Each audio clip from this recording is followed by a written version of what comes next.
चलो बैग उठाओ, स्कूल जाओ, घर आए वापस ट्यूशन जाओ, चलो कोचिंग जाओ, यहाँ आए वहाँ आए, चलो रोटी खाओ, भोजन करो, ये करो वो करो। और माँ अपने बच्चे को, माता पिता अपने बच्चे को दिन भर घुमाता रहते हैं। बचपन पूरा खत्म हो जाता है, जवानी आती है, फिर दिन भर घूमना फिरना, ये काम वो काम और कमाना करना, ये सारे काम में लगना पड़ता है। विवाह हो जाता है, शादी हो जाती है, गृहस्थी का बोझा माथे पर चढ़ जाता है। फिर आ जाती है अधेड़ी, अधेड़ी में बहन के घर मायरा भरना है, फिर वहाँ जाना है, ये काम करना है, बच्चों की शादी करना है, उसका ये फंक्शन करना है, उसका वो फंक्शन करना है, कहीं बुआ जी के यहाँ जाना है, कहीं सारे संबंध निभाना है, सारी रिश्तेदारी निभाना है, बड़ा निभाकर चलना पड़ता, बड़ा निभा। और हम आप सबके सामने इस हैदराबाद की पवित्र भूमि पर एक बात कहना चाहेंगे, जिसके घर में बुजुर्ग रहते हैं ना, तो छोटे अपनी जिंदगी को बड़ी एंजॉयफुल जीते हैं। याद रखना, बढ़िया एंजॉय से, बड़े खुश होकर जीते हैं। और जिस घर के बुजुर्ग, जिस घर के बड़े चले जाते हैं ना, तो जो घर में छोटे होते हैं ना, उनको भी बड़े जैसे निभाना पड़ता है। बुआ जी के यहाँ जाना है, काका जी के यहाँ जाना है, चाची जी के यहाँ जाना है, नाना जी के यहाँ जाना है, मामा जी के यहाँ जाना है, उसके यहाँ जाना है। जिसके यहाँ नहीं जाएंगे तो मुंह फूल जाएगा। बताओ, मम्मी जी थी वो तो आ जाती थी, अब भैया के पास टाइम नहीं मिलता, फिर कहेंगे कि बताओ हमारी ननन थी तो ये काम हो जाता था, हमारे नंदोई थे तो ये काम हो जाता था। अर्थात निभाना पड़ेगा।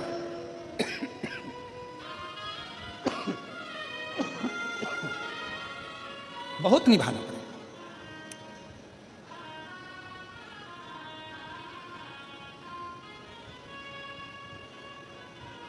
जब तक घर में बड़े हैं, जब तक घर में बुजुर्ग बैठे हैं, घर में बड़े बैठे हैं, जब तक तुम्हारे घर में बुजुर्ग विराजमान हैं, बड़े विराजमान हैं, समझ लेना कि तुम्हारी जिंदगी बहुत एकदम मस्त जिंदगी चल रही है। बड़े के होने से, बुजुर्ग के होने से।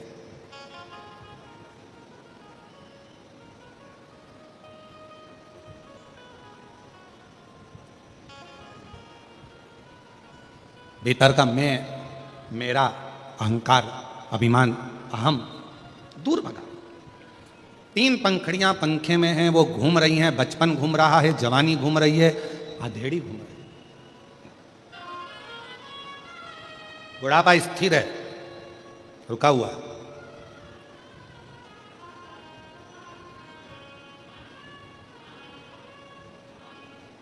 और जब ये बचपन, जवानी, अधेड़ी निरंतर घूमती रहती है, निरंतर घूमती रहती है, भागती रहती है, तब तक व्यक्ति की जिंदगी में सुकून, शांति नहीं रहता।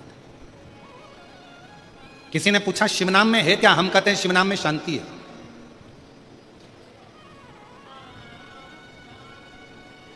जब मन बड़ा उदास हो जाए, एकदम मन में अशांति आ जाए और मन बड़ा विचारणीय परिस्थिति में पड़ जाए, कहीं किसी के ताने, किसी के अपशब्द, किसी की गालियां, किसी के आड़े टेढ़े शब्द तुम्हारे कानों में बार बार चुभ रहे हो, बार बार बुद्धि में आ रहे हो, उस समय पर दो क्षण मौन होकर नंदी के पास बैठकर श्री शिवाय नमस्तुभ्यम, जम के बोलो श्री शिवाय नमस्तुभ्यम का स्मरण करो।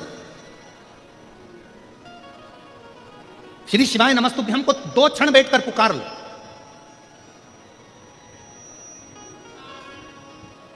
और श्री शिवाय नमस्तुभ्यं, श्री शिवाय नमस्तुभ्यं, श्री शिवाय नमस्तुभ्यं, श्री शिवाय नमस्तुभ्यं, श्री शिवाय नमस्तुभ्यं, श्री शिवाय नमस्तुभ्यं।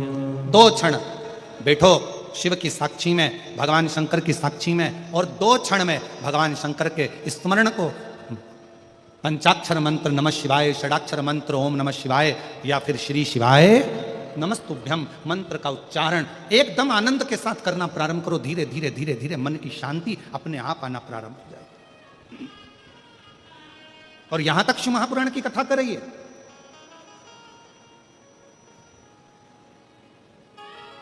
पंचाक्षर मंत्र का जाप करने के लिए नमः शिवाय बोलने के लिए बैठो, या षडाक्षर मंत्र का जाप करने के लिए ओम नमः शिवाय करने के लिए बैठो, या श्री शिवाय नमस्तुभ्यम का जाप करने के लिए बैठो, उस समय पर आपके मन की केंद्रता भगवान शंकर के शिवलिंग पर होना चाहिए।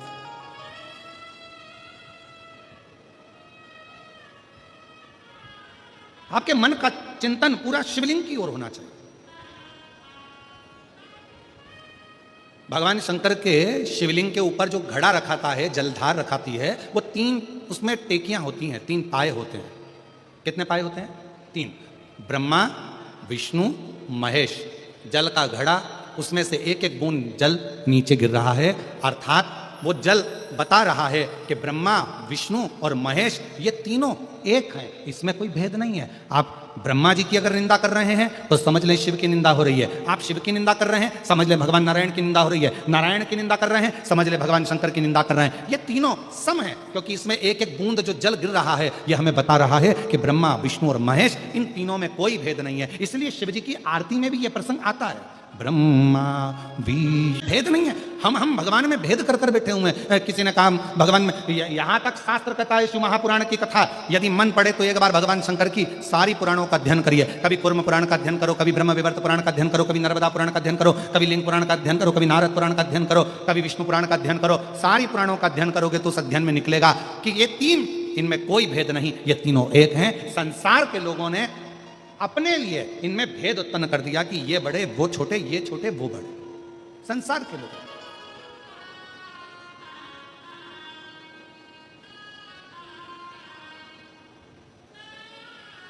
शिव कथा कर रही है, भगवान शंकर का चरित्र कर रहा है, शिव महापुराण की कथा कर रही है। ब्रह्मा जी का थोड़ा सा अभिमान देखा और ब्रह्मा जी ने कहा कि मैं सृष्टि की रचना कर रहा हूं। मैं भगवान विष्णु देखकर सुनकर स्तुप्त तो बोले नहीं।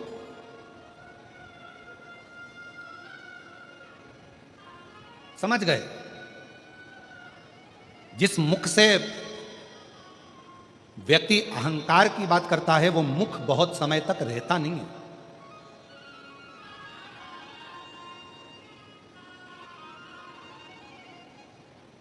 और यह प्रसंग आप लोगों ने हमेशा सुना होगा कि देवऋषि नारद ने भी अहंकार कर लिया था तो देवऋषि नारद को भी बंदर का मुख लगा था। फिर एक प्रसंग सुना होगा कि माता सती के पति शिव हैं और रति के पति कामदेव हैं। साड़ू भाई हैं दोनों, पर एक दिन कामदेव ने रति से शिव जी के लिए अपमानजनक शब्द कह दिए। और जब अपमानजनक शब्द भगवान देवादिदेव महादेव के लिए कहे गए, भगवान शंकर के लिए बोले गए, तब रति उस स्थान पर मौन होकर चुप होकर सुनती रही। पर रति के नयनों से नीर बहता,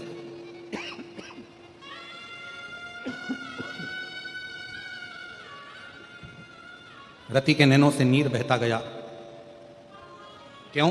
क्योंकि रति शिव की आराधना करती थी। रति भगवान शंकर की आराधना में डूबी रहती थी, इसलिए उसके नैनों से केवल नीर बह रहा था, केवल अश्रु। और हुआ क्या? कामदेव जब जलकर भस्म हुए, कामदेव जब जलकर भस्म हुए, रति दौड़ कर आई और भगवान शंकर के सामने आकर खड़ी हो गई थी। जिस समय पर भगवान शंकर को क्रोध इतना तीव्र आ रहा था कि आम के पल्लव में छुपे हुए कामदेव जलकर भस्म हो जाते हैं, शिव जी को इतना क्रोध आ रहा था कि कोई देवता उनके सामने जाकर खड़ा होना नहीं चाह रहा था। शिव जी को इतना क्रोध आ रहा था कि कोई देवता उनके सम्मुख नहीं जा रहा था। क्यों? क्योंकि शंकर भगवान की अगर दृष्टि पड़ गई तो जलकर भस्म होना पड़ेगा। और उस स्थान पर कामदेव की धर्मपत्नी रति आकर खड़ी हो जाती है।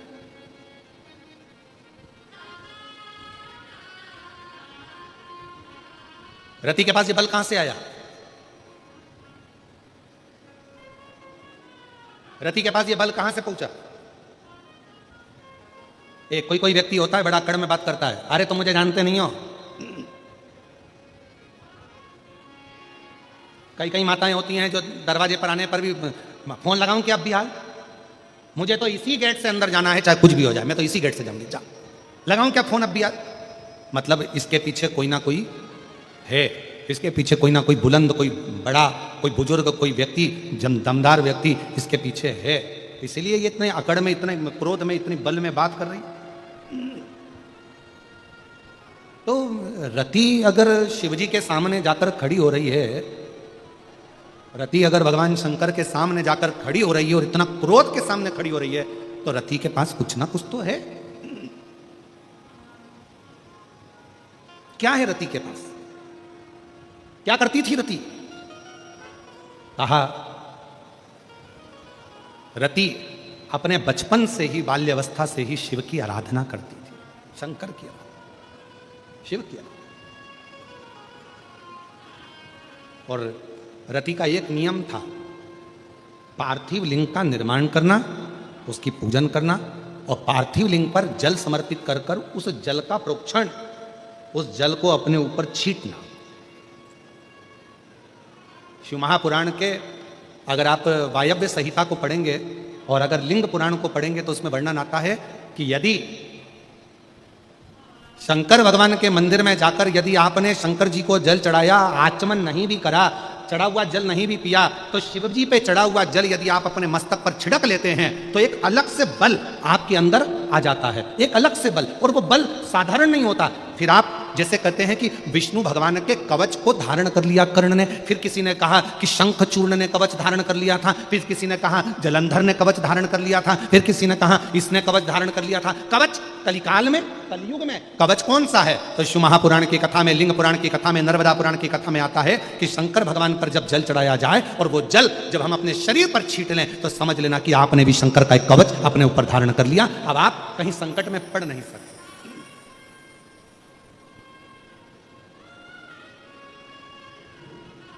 और मैंने तेरे ही भरोसे बाबा, तेरे ही भरोसे हवा बिच उड़ती जावांगी बाबा, डोर तो चढ़ी ना में कटी जावांगी। भोले मैं तेरी पतंग, शंभू मैं तेरी पतंग, हवा बिच उड़ती जावांगी बाबा, डोर तो चढ़ी ना में कटी जावांगी। शिव महापुराण की कथा कहती है, रति जिन शंकर भगवान ने कामदेव को जलाकर भस्म कर दिया, उनके क्रोध की ज्वाला के सामने 33 कोटि देवता में से कोई देवता सामने जाकर खड़ा नहीं होता, क्योंकि सबको मालूम है कि जलकर भस्म हो जाना है। केवल अकेली रति शिव जी के सामने जाकर खड़ी हो जाती है और उनकी तेज क्रोध की ज्वाला के सामने रति खड़ी हुई है।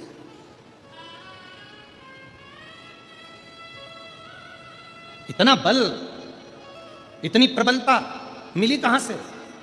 और मेरी जीजियों, मेरे जीजाओं, मेरी बेटियों, बेटाओं, मेरी माताओं, मैं आप सबसे निवेदन करूं, रोज प्रतिदिन, ऐसा कोई दिन नहीं जाना चाहिए जिस दिन आप शंकर जी को जल ना चढ़ा। प्रतिदिन अपने घर के अंदर, अगर मंदिर नहीं जा सकते तो घर के अंदर एक छोटे से छोटा शिवलिंग अवश्य रखो।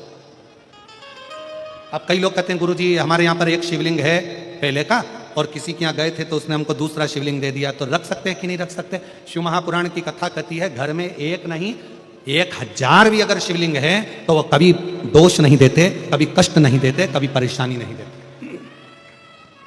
और फिर कोई कहता है गुरुजी हमारे घर में जो शिवलिंग है वो बीच में से खंडित हो गया, टूट गया, शिवलिंग टूट गया गुरुजी, उसका कोई दोष लगेगा क्या? शिव महापुराण की कथा कहती है, अगर तुम्हारे घर में पुराना शिवलिंग है, तुम्हारे घर के अंदर अगर कोई शिवलिंग है और अगर वो बीच में से टूट गया, 40 टुकड़े हो गए, 50 टुकड़े हो गए, 2 टुकड़े हो गए, 10 टुकड़े हो गए, तो भी शिवलिंग कभी खंडित नहीं माना जाता, वो अखंड ही माना जाता।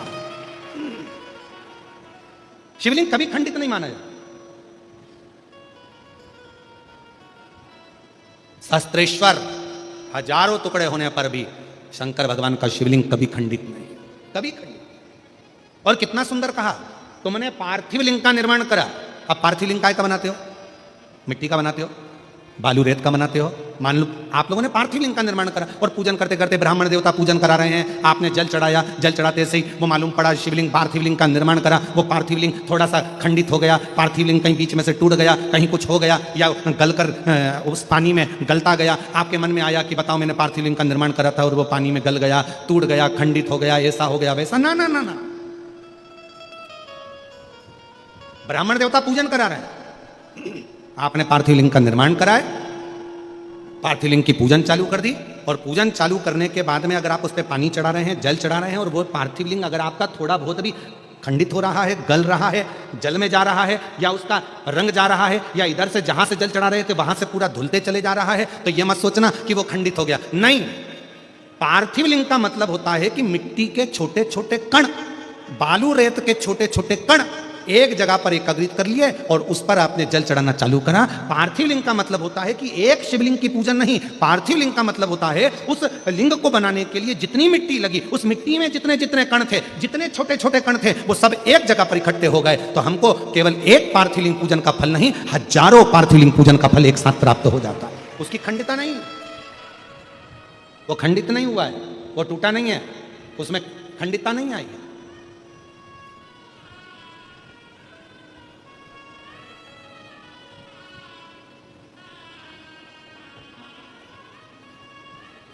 ब्रज भैया, अभी आप भी पार्थिव लिंग बना रहे होंगे। ब्राह्मण लोग जब शिव पुराण चलती है तो पार्थिव लिंग का निर्माण किया जाता है। आप भी रोज पार्थिव की पूजन कर रहे होंगे, तो कई बार आपके मन में भी ये भाव आता होगा कि हम जल चढ़ा रहे हैं, जल चढ़ाते चढ़ाते मालूम पड़े मिट्टी का शिवलिंग है या बालू का शिवलिंग है, वो गल रहा है या जा रहा है या उसमें कण अलग हो रहे हैं। तो तभी शिव महापुराण की कथा कहती है, पार्थिव लिंग का निर्माण होने के बाद जब हम भगवान शंकर की स्तुति करना प्रारंभ कर देते हैं, आराधना करना प्रारंभ कर देते हैं, उसका जब पूजन करना प्रारंभ कर देते हैं, फिर उस पर जल चढ़ाने पर अगर वो अलग अलग टुकड़ों में भी हो जाता है तो भी वो खंडित नहीं माना जाता। पार्थिव तो पार्थिव पूजन के महत्व को ही रखता है। पार्थिव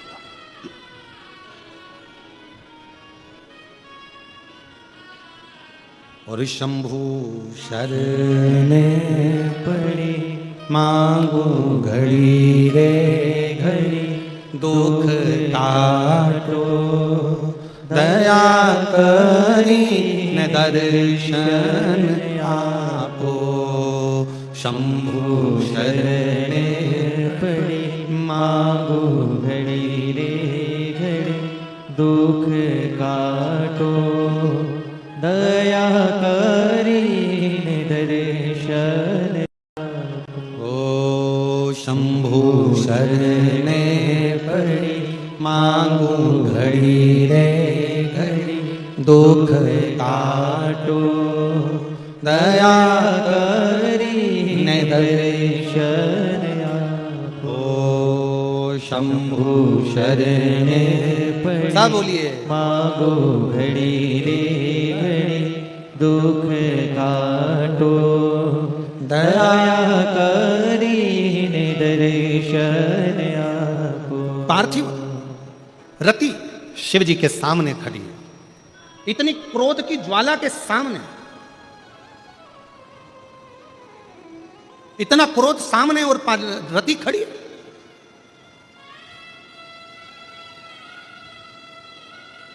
ब्रह्मा जी देख रहे थे, भगवान विष्णु जी से कहा कि रति को समझाओ कि शिव जी के सामने ना जाए, उनको क्रोध आ रहा है, बहुत क्रोध, शिव के सामने ना जाए रति को समझाइए। भगवान नारायण ने कहा कि ब्रह्मा जी मैं रति को नहीं समझा सकता कि तुम शिव के सामने मत जाओ, उसको जाने दो, फिर तो शिव के क्रोध से रति जलकर भस्म हो जाएगी जैसे उसका पति कामदेव जला।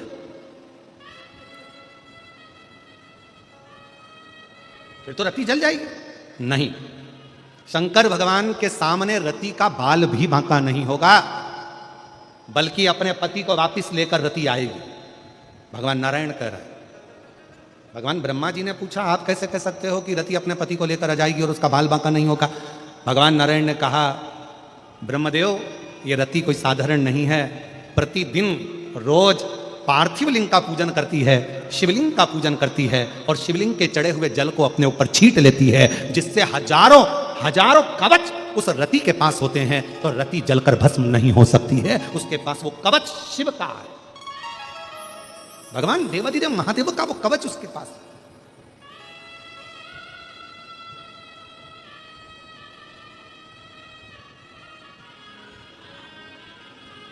और फिर निवेदन करें, अगर डॉक्टर ने कहा है कि बहुत बड़ा कोई रोग हो गया है, बहुत बड़ी तकलीफ सामने आकर खड़ी हो गई है, बहुत बड़ा कष्ट है, बहुत बड़ी बीमारी है, मिट नहीं रहा, जा नहीं रहा, डॉक्टर शिव का एक रूप होता है।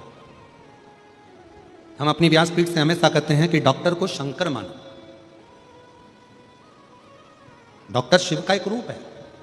डॉक्टर बोले कि जांच कराओ तो जांच कराओ, डॉक्टर बोले कि ऐसी दवाई खाओ तो दवाई खाओ, डॉक्टर बोले ये सारी जांचें कराना पड़ेगी, जांचें कराओ, डॉक्टर बोल दिया कि ये दवाई खाना पड़ेगी, खाओ।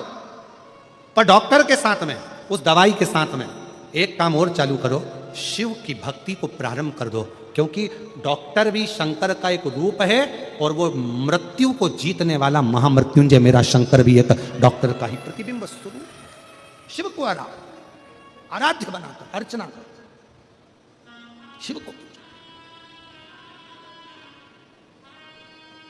भगवान शंकर।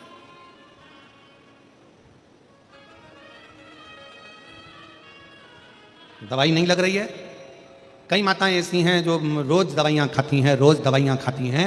रात को सोना है तो दवाई, घुटने दुख रहे हैं तो दवाई, बीपी है तो दवाई, शुगर है तो दवाई। हम मना नहीं करेंगे कि तुम मत खाओ, खाओ, पर थोड़े दिन एक प्रैक्टिकल कर कर देखो। शिव जी का एक नाम है कुंदकेश्वर महादेव। सब लोग बोलो उस नाम को। कौन सा नाम है? कुंदकेश्वर महादेव।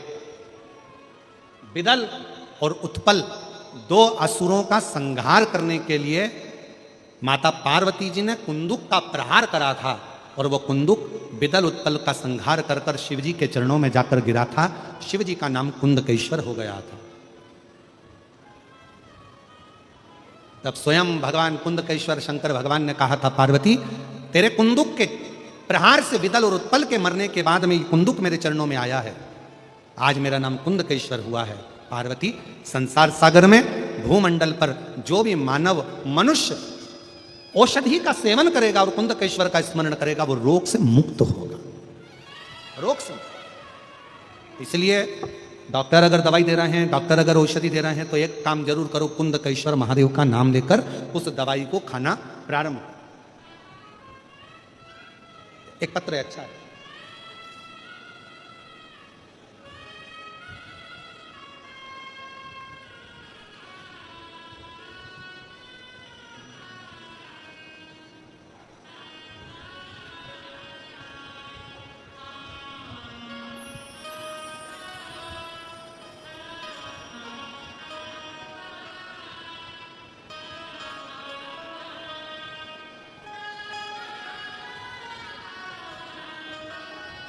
मैं सरिता हीरामन कोमपल्ली से हूँ।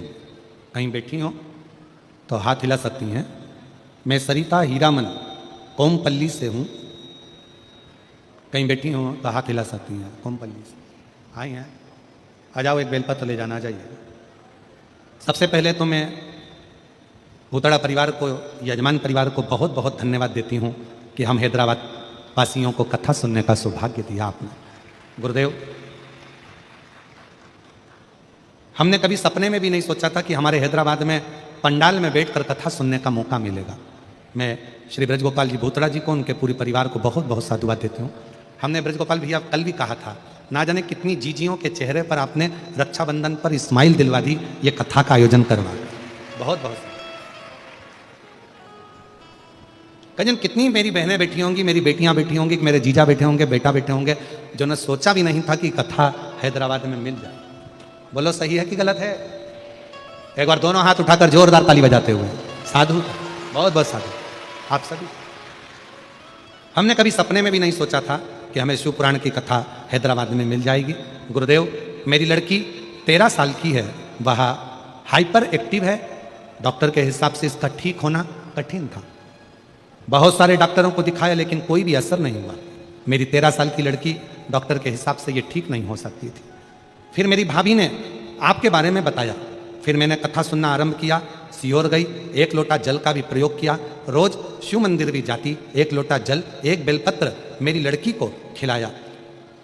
गुरुदेव, 1 महीने में मुझे उसमें बदलाव नजर आने लगा। अभी पूरी तरह से मेरी लड़की स्वस्थ हो गई। मैं बाबा को यहां प्रणाम करने के लिए पूरी तरह से।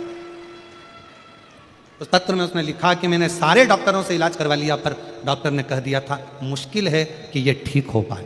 पर आज मेरी बेटी 13 साल की पूरी ठीक हो गई। ये एक पत्र और बड़ा सुंदर है।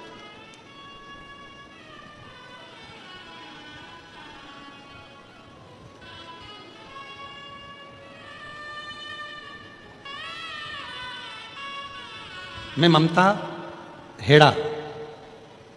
ममता हेड़ा हैदराबाद से हूँ। कहीं बैठी हो? ममता जी हेड़ा आप ही हैं?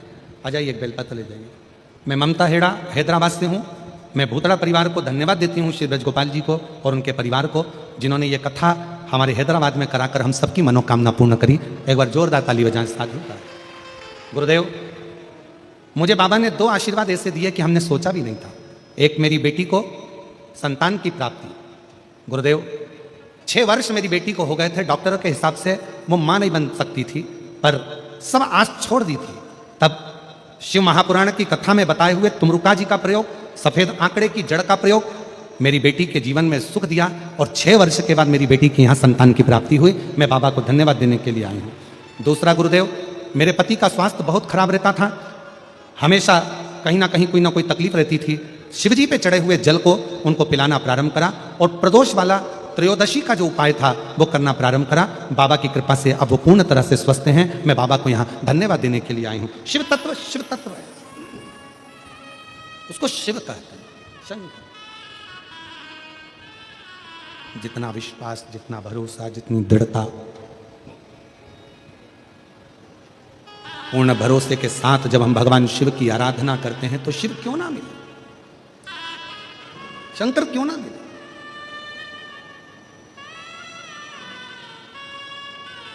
एक विश्वास की मूलता।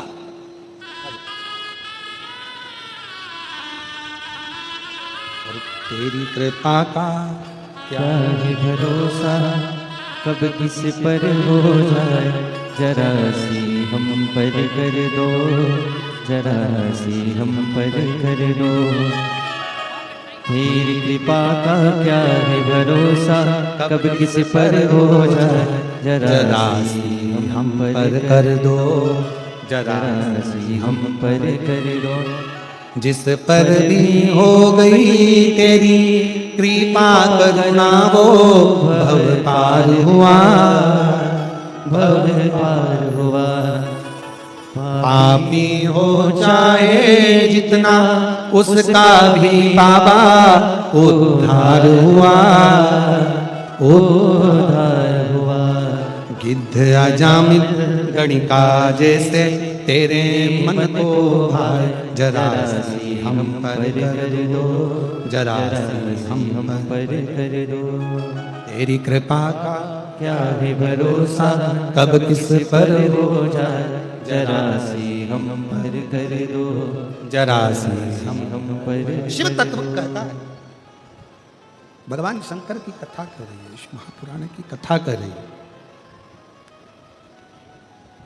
शिव जी पे चढ़े हुए जल का पुक्षण, भगवान शंकर पे चढ़े हुए जल को अपने ऊपर छिड़क लेना, अपने ऊपर धारण कर लेना, ये हमको कवच प्रदान करता है। कवच।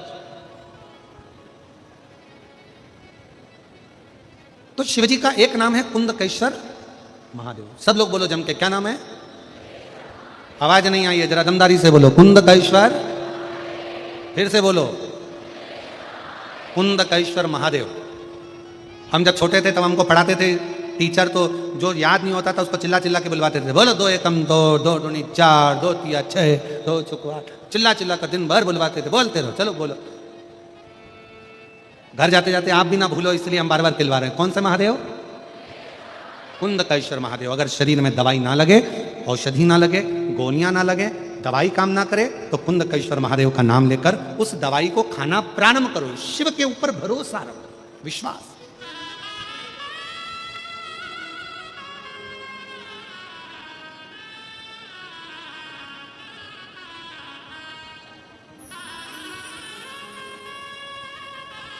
शिव कथा कर रही है, भगवान शंकर का चरित्र कर रहा है। रति सामने खड़ी है और रति सामने खड़ी, शिव जी के सम्मुख में खड़ी है रति सामने।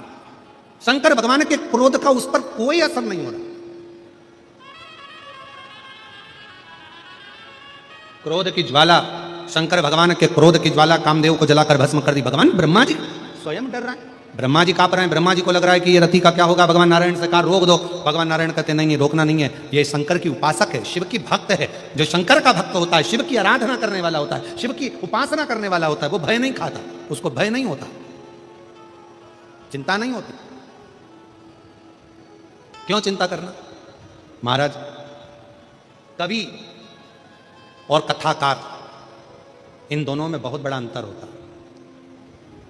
एक कवि में और एक कथाकार में बहुत बड़ा अंतर होता है। कवि शब्दों को जोड़ लेता है कथाकार शब्द नहीं जोड़ता, जितने भक्त आते हैं उनको शंकर भगवान से जोड़ देता है वो कथाकार।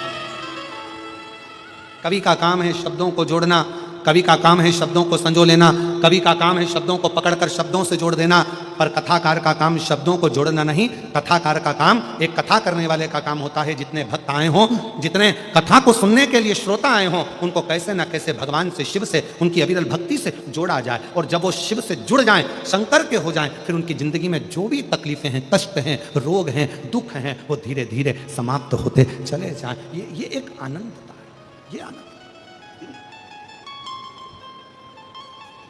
शिव कथा कर रही है, भगवान शंकर का चरित्र कह रहा है। शिव महापुराण की कथा भगवान शंकर का चरित्र शिव तत्व कह रहा है। भगवान शंकर की कथा कर रही, रति हिली नहीं, रति नहीं। और आखिरी में क्या हुआ? शिव जी के क्रोध की ज्वाला, शंकर भगवान के क्रोध की ज्वाला जो रति के ऊपर गई, रति हाथ जोड़कर खड़ी भगवान शंकर के नाम का स्मरण कर रही है, शिव को पुकार। शिव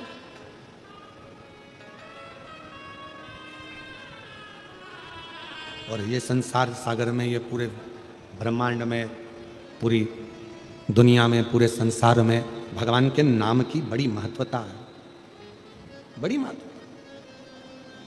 नाम की बड़ी महत्वता। कई लोग अपनी अपनी भाषा में कह देते हैं, गुरुजी हमारे घर में हमने भगवान शंकर, भगवान का एक रूम बनाया है, भगवान का एक कमरा बनाया। आप लोगों में भी कई लोग ऐसा बोल देते हैं, हमने बहुत बड़ा बंगला बनाया गुरुजी, उसमें भगवान का एक कमरा बनवाया। गुरुजी हमने बहुत बड़ा घर बनाया, उसमें भगवान का एक रूम बनाया। गुरुजी हमने बहुत बड़ा घर बनाया, उसमें भगवान का एक मंदिर बनाया। शिव महापुराण की कथा कहती है, हमारी सबसे बड़ी गलती यही है कि हम कहते हैं कि हमने बहुत बड़ा बंगला बनाया, घर बनाया, उसमें भगवान का एक कमरा बनवाया। नहीं, हमको कहना चाहिए गुरुजी भगवान का बहुत बड़ा घर बना और उस घर के अंदर हमारा एक छोटा सा कमरा बना, वो पूरा घर भगवान का है, हम तो एक छोटा सा कमरा हमारा। क्यों? अगर घर हमारा रहेगा, भगवान का एक कमरा रहेगा, तो घर में जितनी भी चिंता होगी वो तुम्हारी होगी, घर में जो भी परेशानी होगी वो तुम्हारी होगी, घर में जो भी कष्ट होगा वो तुम्हारा होगा, घर में जो भी दुख होगा वो तुम्हारा होगा। और जिस दिन तुमने कह दिया ये घर शंकर भगवान का है और उसमें एक कमरा मेरा है, तो तुम्हारा दुख कुछ भी नहीं होगा, तुम्हारा कष्ट, तुम्हारी चिंता कुछ भी नहीं होगी। जो भी कुछ होगा वो देवाधिदेव महादेव का होगा, क्योंकि ये शंकर जी का है, ये भगवान श्री हरि का है, ये नारायण का है, ये हमारा नहीं।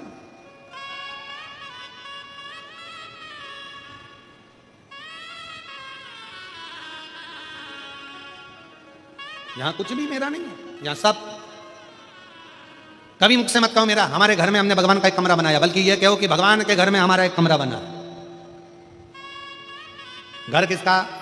जम के बोलो, भोले नाथ का। परिवार किसका? आवाज नहीं आई, भोले नाथ का। गाड़ी किसकी? भोले नाथ की। चला कौन रहा है? तुम्हें गाड़ी चलाना आती है क्या? अरे जम के तो बोलो।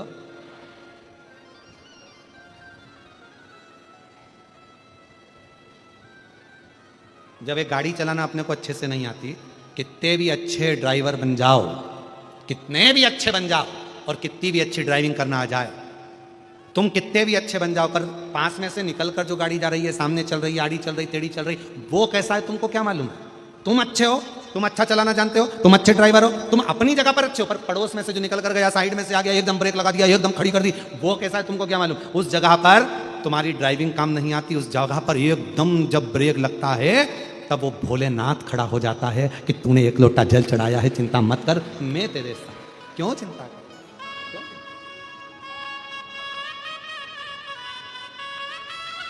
उस समय पर हम केवल एक शिव, उसके सिवा पूरी गाड़ी एक चाबी पर आश्रित होती है। पूरी गाड़ी एक चाबी पर आश्रित है। चाबी गई और तुम्हारी गाड़ी यहीं खड़ी रह गई। फिर कोई तुमसे कहे कि क्यों तुम्हारे पास गाड़ी नहीं? गाड़ी तो है, कथा में गई थी, चाबी ना जाने कहां चली गई। तो गाड़ी तो है ना, सब गाड़ी ले जा। तो क्या गाड़ी कैसे जाएगी? चाबी भी तो होना चाहिए। बस एक चाबी पूरी गाड़ी को चला देती है। उसी तरह एक बार जिंदगी में सुनी हुई शिव महापुराण की कथा पूरे जीवन को संवार देती है, पूरे जीवन। शिवाय नमस्तुभ्यं श्री शिवाय नमस्तुभ्यं श्री शिवाय नमस्तुभ्यं श्री शिवाय नमस्तुभ्यं श्री शिवाय नमस्तुभ्यं।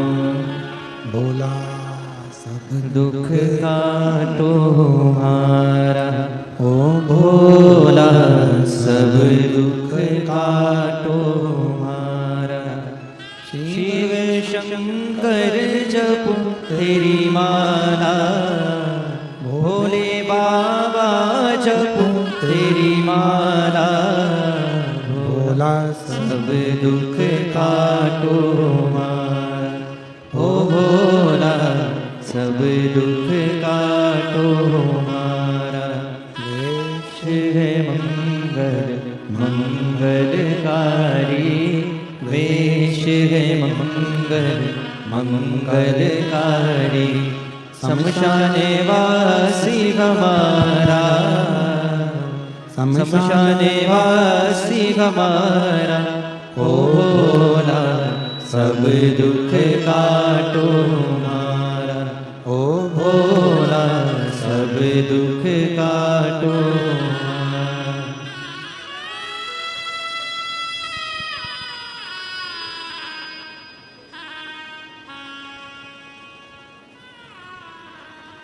बाबा देवदेव महादेव भगवान शिव, ओगरदानी त्रिकालदर्शी कैलाशी विनाशी भगवान शंकर, जिनकी पवित्र कथा श्री महापुराण वर्णन कर रही है, शिव कथा कर रही है।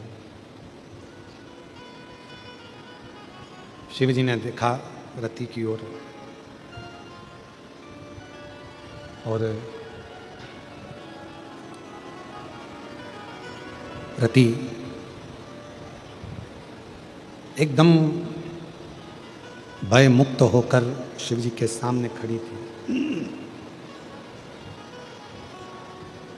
रति के हृदय में कहीं भय नहीं था। शंभु शंभु, रति के हृदय में कहीं पर भी भय नहीं, भय से मुक्त होकर खड़ी है। शिव जी का ध्यान गया रति पर। इतने तीव्र क्रोध में भी अगर ये नहीं जली है तो कुछ तो है। कोई विषम परिस्थिति में आने के बाद, आवाज क्लियर करो और रिटर्न बढ़ाओ। कोई विषम परिस्थिति में आने के बाद भी अगर भगवान शिव की बाहर का बढ़ रहा है, अंदर का नहीं बढ़ रहा। विषम परिस्थिति में आने के बाद भी अगर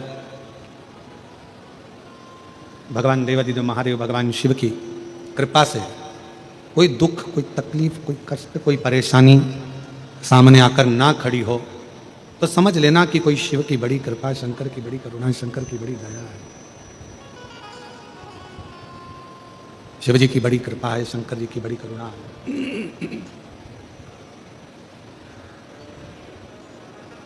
एक विषम परिस्थिति रति के सामने थी और रति जलकर भस्म नहीं हुई है। शिव जी का ध्यान गया, भगवान शंकर ने देखा, शिव जी ने ध्यान दिया और भगवान शंकर ने ध्यान दिया तो रति को देखकर भगवान शंकर को लगा एकदम निर्भय, कोई भय नहीं है।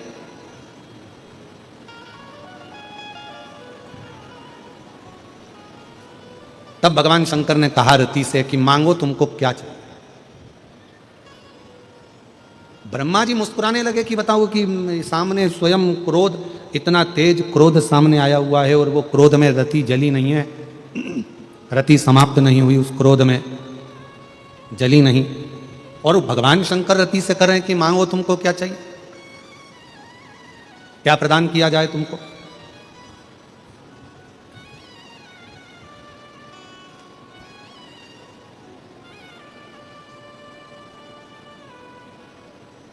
जिस समय पर विश्वास अगर पूर्ण हो जाता है, भरोसा यदि पूर्ण हो जाता है, और विश्वास जब पूर्ण हो जाता है तो व्यक्ति के हृदय में भय नहीं रहता, उसका भय समाप्त हो जाता है। क्यों? क्योंकि उसके अंदर विश्वास बढ़ गया।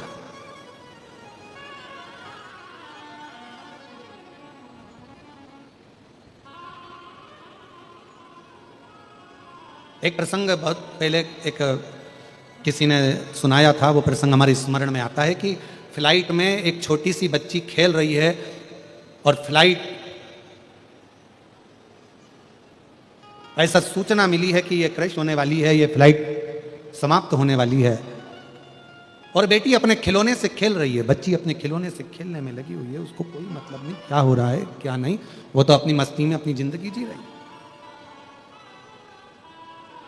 उस बच्ची से कहा कि एक अनाउंस हुआ है कि ये फ्लाइट समाप्त होने वाली है, क्रैश होने वाली है, और तुम रो नहीं रही हो, सब रो रहे हैं और तुम नहीं रो रही हो। सबको दुख है, तुम्हें दुख नहीं है? उसने कहा नहीं। तुम्हारी आंख में आंसू नहीं है? नहीं। तुम खेलने में लगी हो? हाँ। क्यों? क्योंकि मैं जानती हूं कि जो फ्लाइट के जो पायलट हैं, जो फ्लाइट उड़ा रहे हैं, वो मेरे पापा हैं, और मेरे पापा कभी मुझे मरता हुआ नहीं देख सकते। ये मुझे विश्वास है, ये मुझे भरोसा है कि मेरे पिता मुझे मरता हुआ नहीं देख सकते।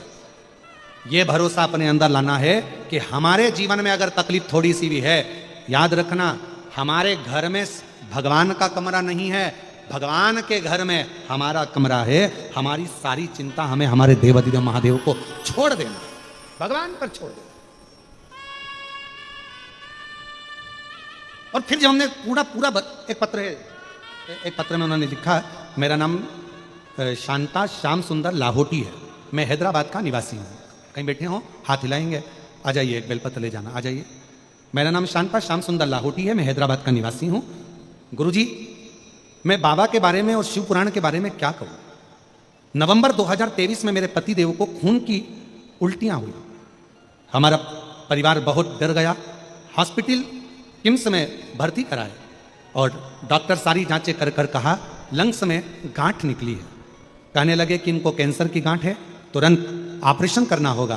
गुरुदेव, हमने हार नहीं मानी और शिवजी पर जल और बेलपत्र चढ़ाना और उनको पिलाना प्रारंभ करा। गुरुदेव, थोड़ा सा समय बीता, ऑपरेशन का डॉक्टर ने कह दिया, थोड़े से घबरा गए, करें क्या। आखिरी में विचार करा कि ऑपरेशन कराएंगे, पर थोड़ा सा समय मांगा जाए। समय मांग कर हम आए और घर पर लेकर आ गए। बच्चों ने कहा कि वो सियोर वाला महाराज कथा कहता है, और कथा को अगर ध्यान से सुना जाए और जो उपाय बताता है वो करा जाए तो उसका लाभ जरूर होता है। हमने हमारे पिताजी से कहा कि आप श्री शिवाय नमस्तुभ्यम कहना प्रारंभ करो, बाबा का नाम लेना प्रारंभ करो। रोज शिवजी पे चढ़ा हुआ जल पिताजी को लाकर देते और बाबा का नाम लेने का उनको कहते। रोज प्रतिदिन यही करते करते फिर मन में आया कि वापिस एक बार जांच कराई जाए। डॉक्टर ऑपरेशन का कर रहे हैं, एक बार फिर पुनः जांच के लिए भेजा जाए। तब फिर दूसरे डॉक्टर के पास लेकर गए, क्योंकि घर के लोग कहते हैं कि शिव महापुराण की कथा अपना असर जरूर दिखाती है।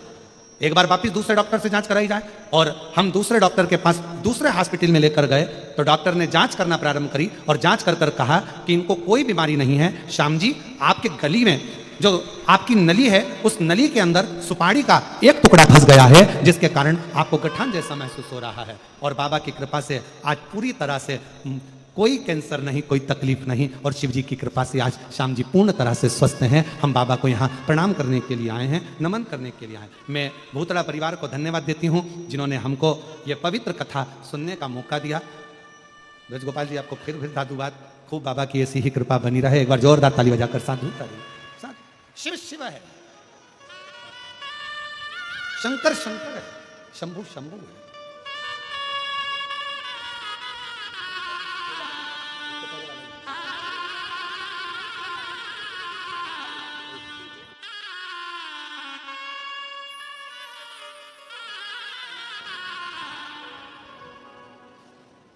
कौन सा पत्र था?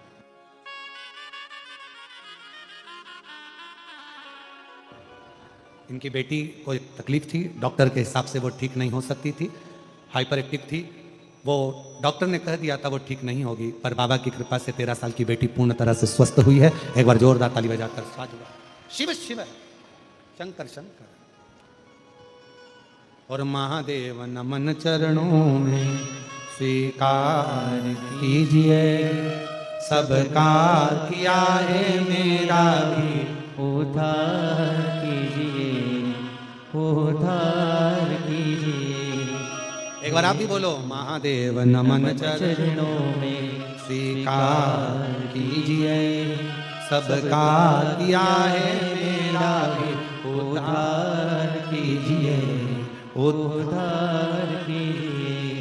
है त्रिपुंडधारी, है त्रिशूलधारी, है त्रिपुंडधारी, है त्रिशूलधारी। चरणों में तेरे बाबा जी पावन है चारों धाम, चरणों में तेरे बाबा जी पावन है चारों धाम। तेरी देव कर दे वंदना पूजे सीताराम, तेरी देव कर दे वंदना पूजे सीताराम। हो जाए पूरी कामना, हो जाए पूरी कामना। उपकार कीजिए, सबका किया है मेरा भी उद्धार कीजिए, उद्धार कीजिए। हे त्रिपुंडधारी, हे त्रिशूलधारी, है त्रिपुंडधारी, हे त्रिशूलधारी। शिव शिव है। कितना भरोसा होगा। डॉक्टर ने कह दिया कि लंग्स में गठान है, कैंसर है, और शिव पर कितना भरोसा करा होगा। मैं श्री श्याम सुंदर लाहौटी जी को बहुत बहुत साधुवाद देता हूं कि आपका भरोसा आपको जिता दिया, आपका भरोसा आपको जिता दिया। गठान है, कैंसर है, फिर विचार करा, एक बार कथा दिल से सुनो, श्री शिवाय नमस्तुभ्यम कहो। उस पत्र में उन्होंने लिखा, हमने हमारे पिताजी से कहा केवल श्री शिवाय नमस्तुभ्यम का जाप करो, जपो, और एक लोटा जल शिव को चढ़ा कर देना प्रारंभ। फिर वापस पहुंचे हॉस्पिटल में जांच कराने। दूसरे डॉक्टर ने कह दिया नली में गांठ नहीं, नली में सुपारी फंसी है, और वो सुपारी निकाल दी और बाबा की कृपा से पूर्ण स्वस्थ हो गए। ये इसको शंकर, इसी को शिव की विरल भक्ति, इसी को शंकर की विरल भक्ति, इसी को शिव की उपासना, इसी को शंकर भगवान की आराधना, इसी को कहते। आपका विश्वास जीतना चाहिए। ए रति मांगो, तुमको क्या चाहिए। रति ने विचार करा, मैं क्या मांगू, क्या मांगू मैं।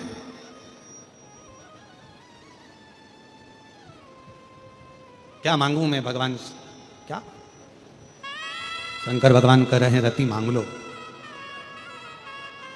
रति हाथ जोड़कर बोली, बस मेरा पति मुझे वापिस दे, मेरा पति मुझे दे, और मुझे कुछ भी नहीं चाहिए, बस मेरा पति मुझे मिल गया। शंकर भगवान बोले, वो तो भस्म हो गया। कामदेव तो मेरे सामने जलकर भस्म हो गया, और तुम कह रही हो कि मुझे पति दे दिया। अब वो कामदेव तो भस्म हो गया, तो मिलेगा कैसे। रति ने कहा कि आहूं में असर होगा, घर बैठे बुला लेंगे, तुम रूठे रहो भोले, हम तुम्हें मना लेंगे। तुम कहते हो भोले, हमें काशी प्यारी है, तुम कहते हो भोले, हमें काशी प्यारी है। एक बार तो आ जाओ, काशी भी बना देंगे। एक बार तो आ जाओ, काशी भी बना देंगे। तुम रूठे रहो भोले, हम तुम्हें मना देंगे। बाबा, आप कह रहे हो कि मेरा पति जलकर भस्म हो गया, मेरा पति कामदेव जलकर भस्म हो गया, आप कह रहे हो। रति मुस्कुरा कर कहती है शिव जी के सामने, मैंने आपकी आराधना करी है। और शंकर भगवान को एक लोटा जल चढ़ाने वाली मेरी जीजियों, मेरे जीजाओं, मेरी बेटियों, मेरे बेटाओं और जितने आस्था चैनल पर कथा सुन रहे हैं सारे शिव भक्त, भारत की भूमि, देश और विदेश में बैठकर शंकर की कथा का रसतत्व ग्रहण करने वाले शंकर के भक्तों से निवेदन है, याद रखना, रति जैसे शिव के सामने अड़ जाना कि मैंने आपकी आराधना करी है तो मेरे पति को तो देना ही पड़ेगा। मैंने आपकी आराधना करी है, आप कह रहे हो कि मेरा पति भस्म हो गया, भस्म आपके क्रोध की ज्वाला से।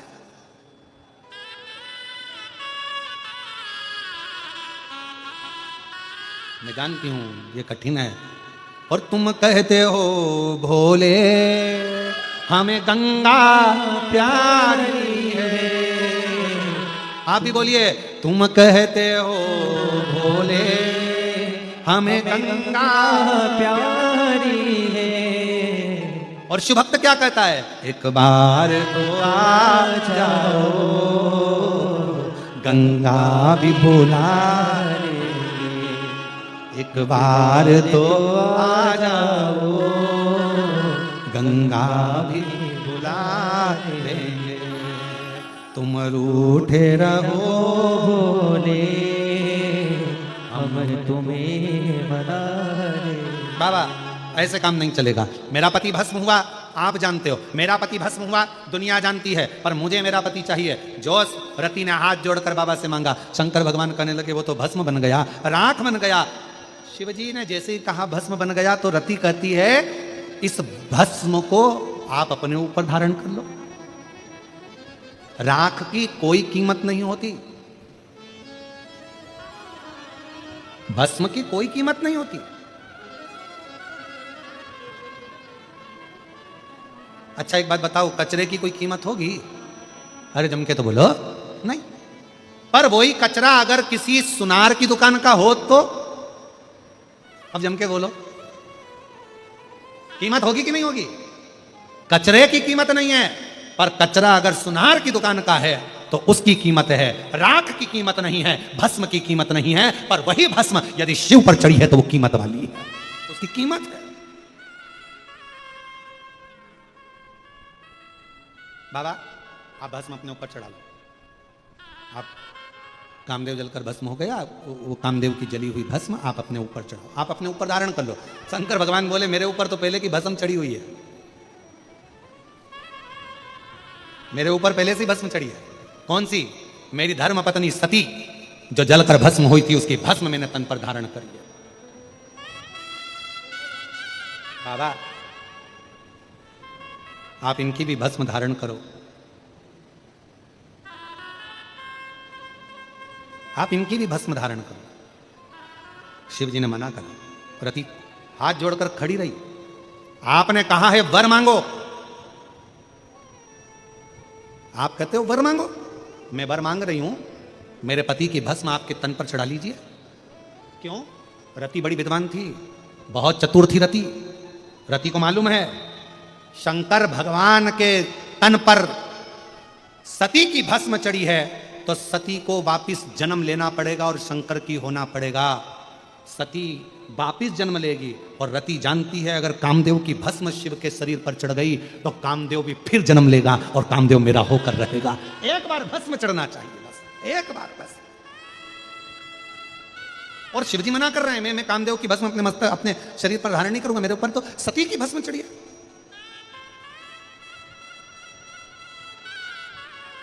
किसी ने पूछा क्यों गुरुजी, शंकर भगवान पर सबसे पहली भस्म तो शिव महापुराण की कथा कहती है, मां जगतजननी दुर्गा भवानी के जितने जितने अवतार हुए, जितने जितने अवतार माता ने धारण करे और उनकी भस्म शिव पर चढ़ती चली गई। जिस देवी की भस्म चढ़ती थी उसको दूसरा रूप लेना पड़ता था, फिर भस्म चढ़ी फिर रूप लिया, फिर भस्म चढ़ी फिर रूप लिया। ऐसे भस्म का प्रतिबिंब शिव कथा कहती है कि शंकर भगवान, और इसीलिए शायद दुनिया के लोग शिव भक्त कहते हैं कि इतनी कृपा करना भोले बाबा कि जब भी जन्म मिलेगा सेवा करेंगे तेरी, और कहते तुमसे बाबा शरण पड़ेंगे तेरी। देना साथ हमारा बाबा बन कर के तुम साथी, देना साथ हमारा बाबा बन कर के तुम साथी, बम बम भोलानाथ है हमारा तुम्हारा तुम्हारा। हमारा। बाबा इतनी कृपा करना, मेरे तन की जब भस्म बने तेरा श्रृंगार हो जाए। अगर तुझ पर चढ़ गई मेरी भस्म तो मैं जानती हूं कि मेरा अगला जन्म होगा और मैं तुम्हारी होंगी और तुम मेरे होगे, इसके सिवा कुछ भी नहीं, कुछ भी। लिंग पुराण में एक वर्णन आता है बड़ा सुंदर कि शंकर भगवान पर भस्म चढ़ाने वाला और शिव का भस्म का श्रृंगार का दर्शन करने वाला, ये दोनों जब प्राण त्यागते हैं तो शंकर के ही पास हमेशा शिव के ही बनकर रहते हैं जब अगला जन्म पाते हैं। शिव महापुराण की कथा कहती है, भस्म का श्रृंगार का दर्शन करने वाला, भस्म चढ़ाने वाला, भस्म का आरती का दर्शन करने वाला, शंकर जी पे चढ़ी हुई भस्म का दर्शन करने वाला, शिव जी पे चढ़ी हुई भस्म का मस्तक पर तिलक धारण करने वाला 83,99,999 योनियां नहीं काटता, डायरेक्ट 84 लाख नंबर की योनि मनुष्य की पाकर शिव का हो जाता, तुरंत शिव का। उसका जन्म बार बार नहीं होता। शास्त्र कहता है मनुष्य अगर प्राण छोड़ेगा तो वापिस उसको फिर छुक्कली बनना पड़ेगा, झिंगुर बनना पड़ेगा, इल्ली बनना पड़ेगा, जलचर बनेगा, थलचर बनेगा, वायुचर बनेगा। कई लोग बहुत सारे ऐसा नहीं कि ना जाने कितने कितने रूप करना पड़ते हैं। जो ज्यादा निंदा करता है, चुगली करता है, खूब गंदा गंदा बोलता है, दिन भर निंदा में डूबा रहता है, दिन भर निंदा करता रहता है, दिन भर बुराई करता रहता है, उसको अगला जन्म कुत्ते का मिलता है और कुत्ते का जन्म पाकर वो फिर गली में कुत्ते ऐसा भोंकता रहता है, क्योंकि जिंदगी भर उसने निंदा करी, खूब बुराई करी, बुराई करी, बुराई करी, बुराई करी, जगत में बुराई करता है तो अगला जन्म कुत्ते का पाता है। कुत्ता बनकर फिर वो गली गली में भोंकता रहता है और आखिरी में कोई नहीं सुनता तो भोग भोग की मर जाता है, क्योंकि उसने निंदा करी, बुराई करी। जो दिन भर छुप कर, एकदम चुप रहकर, छुप कर दिन भर अंदर ही अंदर एक दूसरे को कोसते रहते, जलते रहते, जलते रहते, वो माथे में जुआ बन जाते, जुआ। फिर उनको कोई ऐसा निकाल लेता है और निकाल के अंगूठे पे रख के निपटा देता है, वो जुआ बन। तो जिन जिन के माथे में जुआ हो उसको देख लेना, एक बार तुम्हारी पड़ोसन ही हो सकता है। अंदर तुम्हें देख देख के जल रहा है, कुल रहा है, अंदर अंदर बस भीतर से जले जा रहा है। इतना कैसे कर लिया, इतनी फैक्ट्री कैसे बना ली, इतना व्यापार कैसे बन गया, इतना मकान कैसे बना लिया, इतनी गाड़ी कैसे आ गई, इतना बंगला कैसे आ गया, जो अंदर से कुड़ता रहता, कुड़ता रहता, कुड़ता रहता है। एक ना एक दिन वो मरने के बाद, बोलो जम के बोलो, जुआ बन जाता है और फिर उसको धीरे से निकाला जाता है, अंगूठे पर रख के निपटा दिया जाता है, जब फिनिश।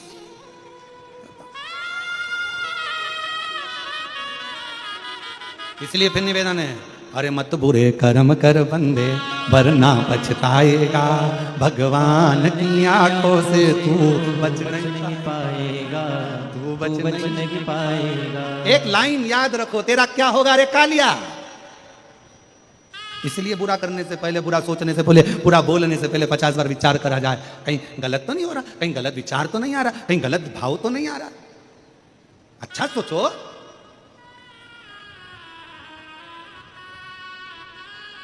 शिव कथा कह रही है, मेरे पति की भस्म। रति कह रही है, कामदेव की भस्म आपने ऊपर चढ़ा लीजिए। शिव जी मना कर रहे हैं, मैं कामदेव की भस्म नहीं चढ़ाऊंगा, मैं कामदेव की भस्म नहीं चढ़ाऊंगा। और मेरा निवेदन इस व्यासपीठ के माध्यम से, हम इस व्यासपीठ के माध्यम से निवेदन करें, कभी मौका मिल जाए बाबा के भस्म का दर्शन करने का, कभी मौका मिल जाए मेरे महाकाल के भस्म आरती का, कभी मौका मिल जाए मेरे शंकर के ऊपर चढ़ी हुई भस्म को अपने मस्तक पर लगाने का, एक क्षण की भी देरी मत करना, एक क्षण की भी।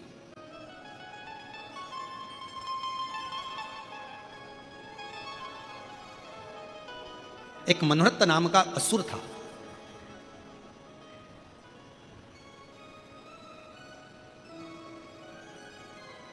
मनोरथ नाम का एक असुर, बहुत पाप किया उसने जिंदगी में, बहुत पाप किया, बहुत।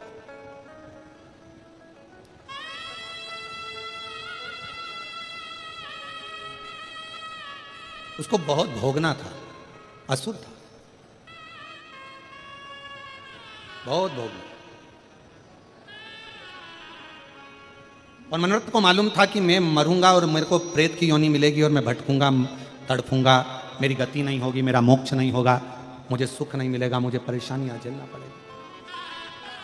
मनोरथ को मालूम।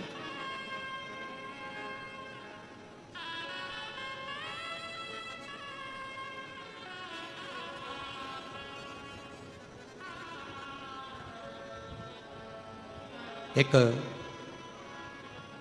शिव भक्त प्रातः शिवजी पर भस्म लगाकर, उस भस्म का त्रिकुंड धारण कर कर जल पीने के लिए सरोवर में गया। जैसे ही उसने जल भरा, उसके मस्तक की थोड़ी सी भस्म जल में गिर गई। मनवृत्त नाम का असुर वहां से निकल कर जा रहा था, उसको भी प्यास लग रही थी, वो पानी पीने के लिए गया। उसको नहीं मालूम कि किसी शिव भक्त के माथे की भस्म जल में गिर गई है, और वो जल मनवृत्त ने पी लिया। उसी क्षण उसके प्राण छूट गए। और शास्त्र कहता है कोई नरक नहीं भोगा, स्वयं शंकर के गण उसको लेकर, शिव गण भगवान शंकर के कैलाश लेकर जाए। कैलाश भस्म भस्म है। एक बार काशी में कोई एक व्यक्ति भस्म बेच रहा था, तो एक अंग्रेज आया। अंग्रेज ने भस्म का पैकेट उठाया और पैकेट उठाकर पूछा, इसकी एक्सपायर डेट कब की है? काशी में रहने वाले व्यक्ति ने भस्म के पैकेट को लेकर हाथ में कहा, इसकी एक्सपायर डेट का पता नहीं है, पर तुम जब तक सिर पर लगाते रहोगे तुम्हारी एक्सपायर डेट खसकती रहेगी।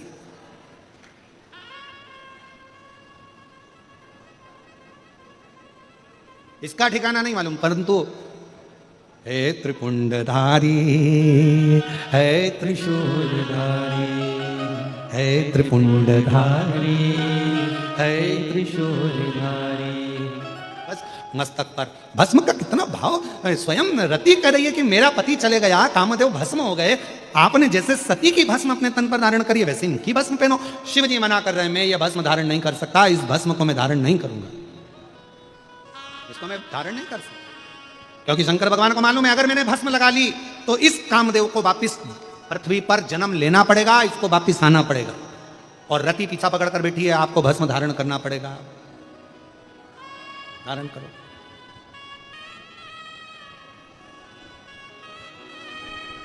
शिव जी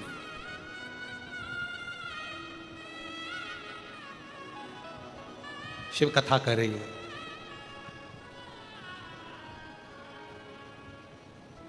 शिव महापुराण की कथा कह रही है। रति की आंख से आंसू बहने लगे। बाबा, आप ही ने तो अभी कहा था कि कुछ मांग ले, और मैंने मांगा और आप मुझे वो दे नहीं रहे। शिव जी कहते हैं और कुछ मांग ले। नहीं, रति कहती है मुझे तो बस केवल, आप मेरे पति के प्राण नहीं दे सकते, मत दो, आप तो इतना सा करो ना कि मेरे पति की जो भस्म है वो अपने तन पर धारण कर लो, बस इतनी सी बात, और कुछ नहीं चाहिए।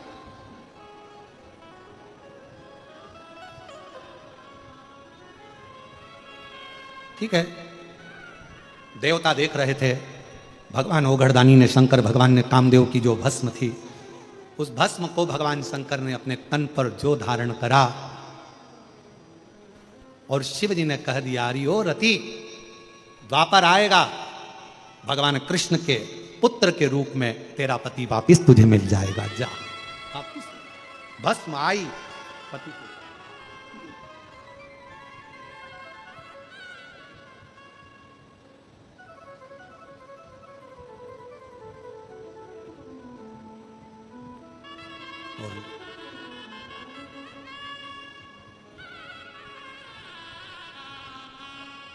मेरी भस्म चढ़े आप पर, ओ उद्धार हमारा।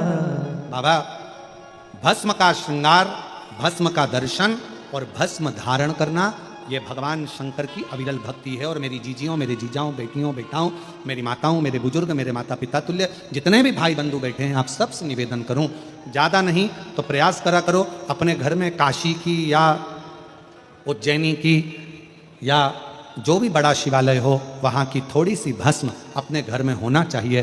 क्यों? कभी कभी हफ्ते भर, 15 दिन, 20 दिन, 25 दिन में वो भस्म यदि हमारे कंठ पर, मस्तिष्क पर, या अपनी जो अच्छी जगह है, कोई फैक्ट्री है, कोई दुकान है, कोई व्यापार है, कोई व्यवसाय है, अन्य जगहों पर कोई कह देता है इसने टोना कर दिया, कोई ना कहे उसने टोटका कर दिया, कोई ना कहे इस पे कुछ ना, कोई जादू कर दिया, ना ना ना। शंकर की भस्म अगर किसी घर में है, शिव के शिवलिंग पर चढ़ी हुई भस्म यदि आपके पास में है, तो दुनिया का ना तो कोई टोना हो सकता है, ना कोई टोटका हो सकता है, ना कोई हवा हो सकती है, ना कोई हानि हो सकती है। शिव भस्म में वो बल हो,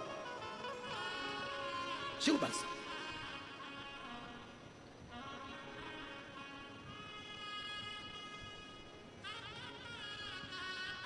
और मेरी भस्म चढ़े आप पर, और हो उद्धार हमारा।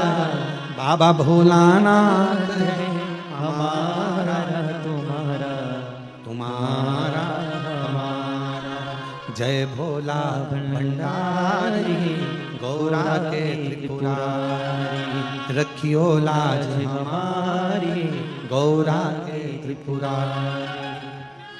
हे बाबा इतनी कृपा करो। भस्म का प्रयोग और फिर निवेदन, भगवान देवादिदेव महादेव भगवान शंकर के भस्म का दर्शन, भस्म का श्रृंगार का दर्शन, शिव की चढ़ी हुई भस्म का स्पर्श, या शिव महापुराण की कथा कहती है कोई अपने मस्तक पर यदि भस्म धारण कर कर जा रहा हो, शंकर की भस्म लगा कर जा रहा हो, उसके मात्र मुखाग्रविंद का दर्शन या उसके शरीर से हवा स्पर्श कर कर भी अगर हमारे शरीर को छू जाती है तो भी हमारा कल्याण निश्चित हो जाता है। भस्म का इतना प्रभाव शिव पर चढ़ी, शंकर भगवान पर चढ़ी भस्म का इतना भाव, इतना।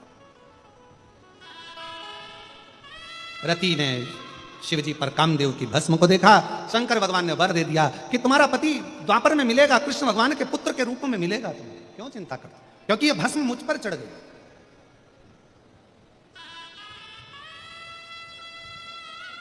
आप लोग कभी उज्जैन गए? कौन कौन गया? जरा हाथ उठाओ। सब गए? भस्म आरती का दर्शन किस किसने किया है? सबने करा है। कभी मौका मिले ना हमारी उज्जैनी में बाबा अवंतिका नाथ की नगरी में जाकर कभी बाबा के भस्म श्रृंगार का, कभी बाबा के भस्म आरती का, कभी बाबा के भस्म स्वरूप का दर्शन करें। कभी विश्वनाथ जी जाएं तो बाबा के भस्म स्वरूप का दर्शन करिए, भस्म आरती का दर्शन बाबा का।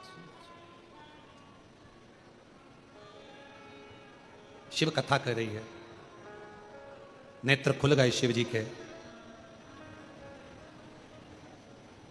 ब्रह्मा जी सृष्टि की रचना करना चाहते हैं पर उनके मन का भाव जो था वो छूट गया। शिव को पहचान नहीं पाए ब्रह्मा जी। एक पर्वत को घुमाना प्रारंभ करा और उस पर्वत ने शिवलिंग की आकृति ले ली। भगवान विष्णु जी से ब्रह्मा जी ने कहा आप चरण का दर्शन करो, मैं शीश का दर्शन करता हूं। चरण भगवान नारायण को नहीं मिले, वापिस लौट कर आ गए और भगवान नारायण ने कह दिया कि मुझे चरण नहीं मिले। शंकर भगवान की आकाशवाणी होकर कहते हैं भगवान नारायण आपने सत्य कहा, इसलिए आज से आपका नाम सत्य नारायण होगा। सत्य नारायण।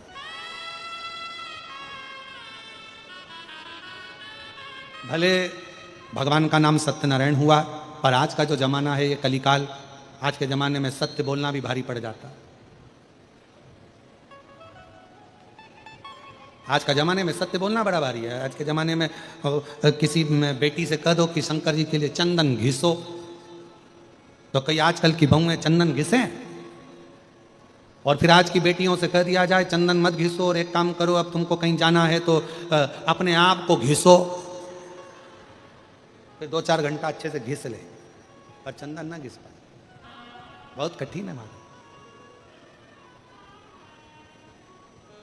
और अपना घिसा संसार के काम आया पर भगवान शंकर के लिए जो चंदन घिसा वो हमारे आखिरी दम तक काम आया, अंतिम तक काम आया कि अंतिम क्षण में भी वो चंदन का भाव था। अंतिम क्षण। शिव कथा कर रही है, भगवान शंकर का चरित्र शिव महापुराण की कथा वर्णन करती है। सती माता जलकर भस्म हुई हैं। भगवान ब्रह्मा जी के मन में भाव जागृत हुआ है और ब्रह्मा जी ने ऊपर मुख देखने के लिए गए पर नहीं मिला। आखिरी में ब्रह्मा जी नीचे आ गए, एक गौ माता को लेकर एक केतकी के पुष्प को लेकर आ गए। शिव जी के सामने असत्य बोला, झूठ बोला। शंकर भगवान को सबसे ज्यादा यदि कुछ प्रिय है तो शिव जी को सत्य प्रिय है, इसलिए शिव जी के लिए सत्यम शिवम सुंदरम है। जिसने सत्य को अपनाया उसे शिव मिल गया और जिसको शिव मिल गया उसकी जिंदगी अपने आप सुंदर होती चली गई, उसका जीवन अपने आप सुंदर होता चले गया अपने आप।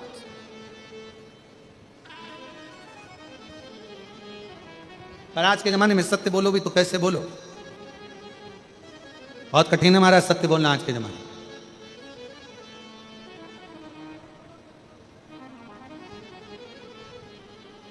एक दामाद बड़ा काला था, बहुत काला।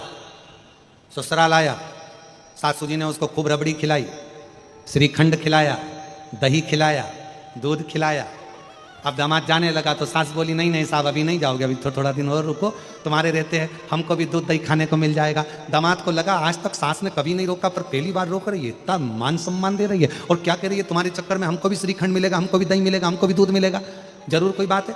इतने में सास ने कहा नहीं साहब रुकना पड़ेगा। तो दामाद ने पूछा माँ जी कभी नहीं रोकी, पहली बार रोक रही हो, इतना प्रेम से रोक रही हो, क्यों रोक रही हो? इतने में दामाद ने पूछा तो सास बोली हमारी जो भैंस है ना उसका बछड़ा हुआ था पाड़ा, वो मर गया, पर जब से तुम आए हो ना तुम्हें देखकर दूध अच्छा दे रही है।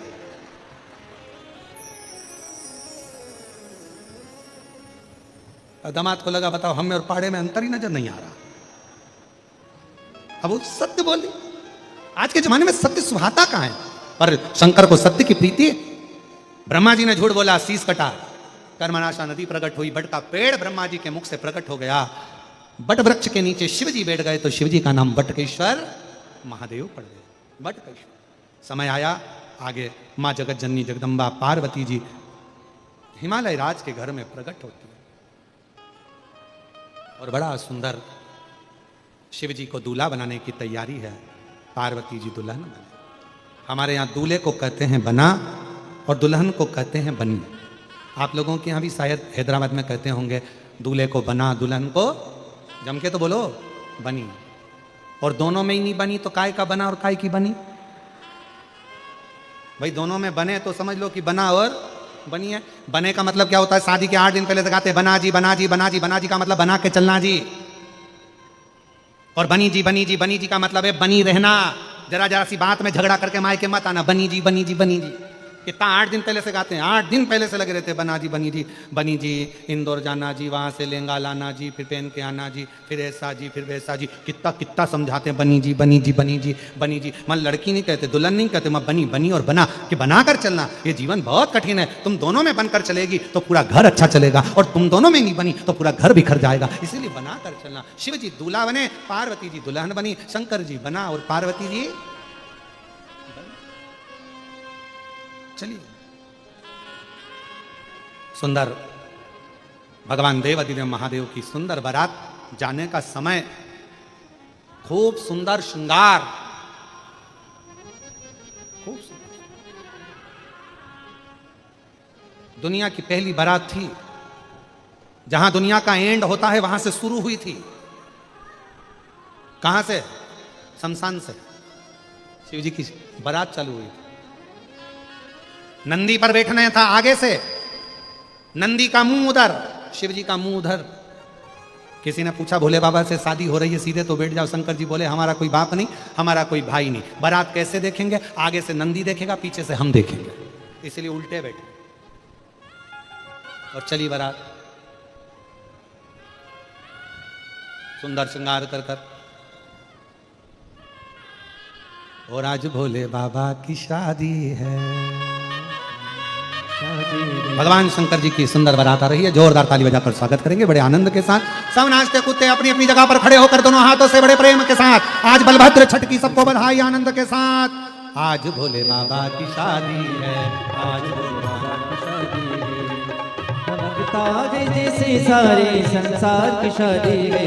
आज भोले बाबा की शादी है, आज भोले बाबा की शादी है। दोनों हाथों से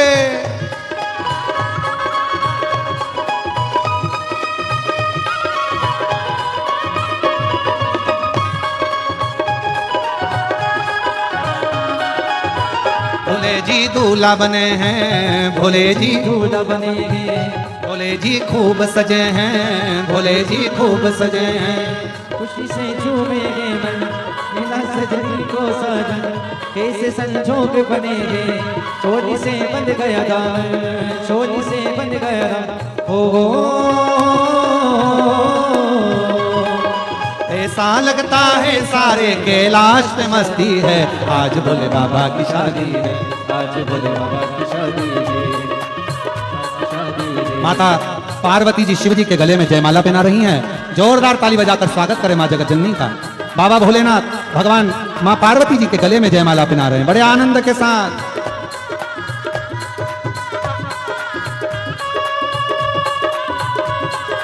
दोनों हाथों से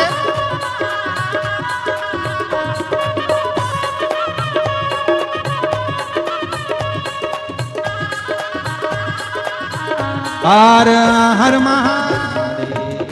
सुंदर मंगल विवाह भगवान शिव जी का हुआ है और बड़े भाव के साथ में आनंद के साथ